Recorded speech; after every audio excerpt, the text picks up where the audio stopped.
કોંગ્રેસના નેતા રાહુલ ગાંધીએ વિદેશની ધરતી ઉપર અનામત વિરોધી આપેલા નિવેદનને લઈને આજરોજ આણંદ જિલ્લા ભાજપ દ્વારા મૌન રેલી કાઢ્યા બાદ ધરણા પ્રદર્શન યોજવામાં આવ્યું હતું, જેમાં ભાજપના હોદ્દેદારો, આગેવાનો તેમજ મોટી સંખ્યામાં કાર્યકરો ઉપસ્થિત રહ્યા હતા. કોંગ્રેસી નેતા રાહુલ ગાંધીએ તેમના અમેરિકા પ્રવાસ દરમિયાન જ્યોર્જ ટાઉન યુનિવર્સિટીમાં વિદ્યાર્થીઓ સાથે વાતચીત દરમિયાન ભારતમાં અનામત ક્યારે બંધ થશે તે અંગે પૂછાયેલા એક પ્રશ્નના જવાબમાં જણાવ્યું હતું કે કોંગ્રેસ જ્યારે યોગ્ય સમય આવશે ત્યારે અનામત ખતમ કરવા વિશે વિચારશે, જે અત્યારે નથી.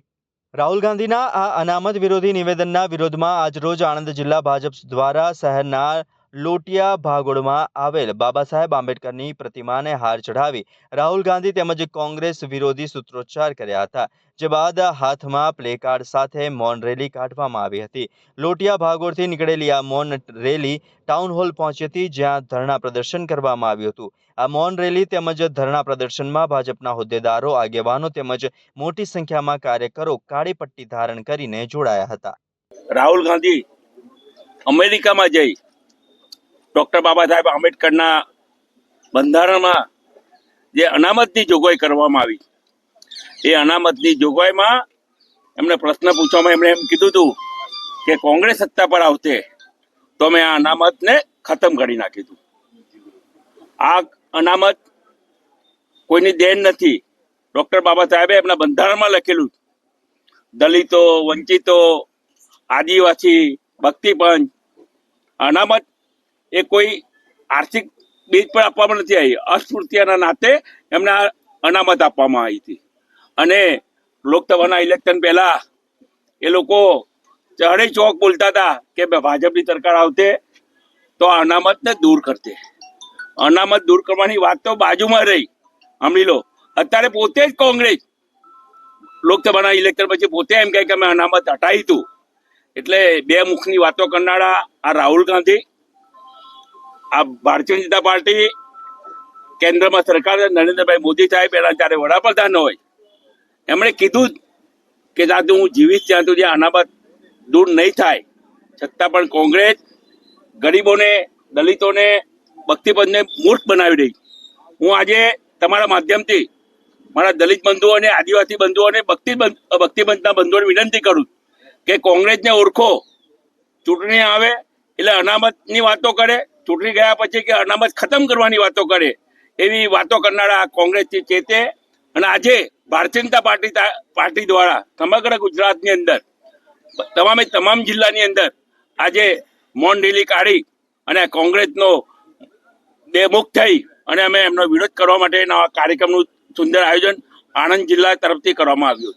કોંગ્રેસ પાર્ટીના નેતા અને લોકસભાના વિપક્ષના નેતા એવા રાહુલ ગાંધીએ વિદેશની ધરતી ઉપર જઈને અનામત નાબૂદીની જે વાત કરી છે એને તો સૌથી પહેલા ભારતીય જનતા પાર્ટી એ નિવેદનની સામે પોતાનો વિરોધ વ્યક્ત કરી અને વાત મૂકવા માંગે છે કે લોકસભાની ચૂંટણીમાં વારંવાર કોંગ્રેસના આગેવાનો અને પોતે રાહુલ ગાંધીએ કે જ્યાં સુધી વડાપ્રધાન મોદી સાહેબ ફરી જો આવશે તો અનામતને દૂર કરી અને ઓબીસી સમાજ હોય, અનુસૂચિત જાતિ સમાજ હોય, જનજાતિ સમાજ હોય, એટલે ડૉક્ટર આંબેડકર દ્વારા સાહેબ દ્વારા જે આપવામાં આવેલી અનામત એ દૂર કરી અને અન્યાય કરશે એવું ચૂંટણીમાં વારંવાર જેમની જાહેર સભાઓ તો તે કહેતા હતા.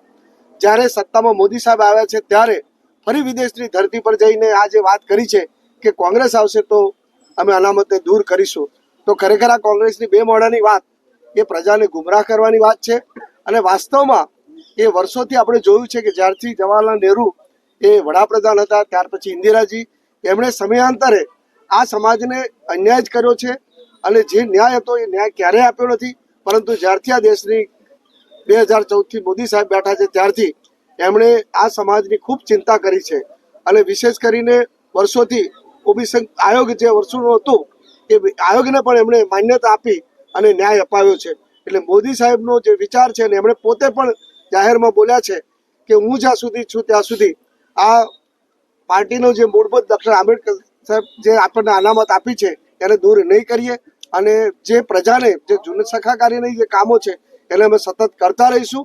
તો આવી વાતને જ્યારે કોંગ્રેસ આ નિવેદનને વખોડે અથવા અમે ભારતીય જનતા પાર્ટીના સૌ આગેવાનો આજે આ મૌન રેલી દ્વારા અને ધરણા કરીને જે રાહુલ ગાંધીનું જે નિવેદન છે એ સાચે સાચી પ્રજા સમક્ષ એમની જે મૂળ રહેલો જે વાત છે એ વાત અલગ છે અને પ્રજાને ગુમરાહ કરવાની વાત અલગ છે. એની સાચી વાત કરવા માટે આજે મીડિયા દ્વારા અમે આ સંદેશો આપીએ છીએ.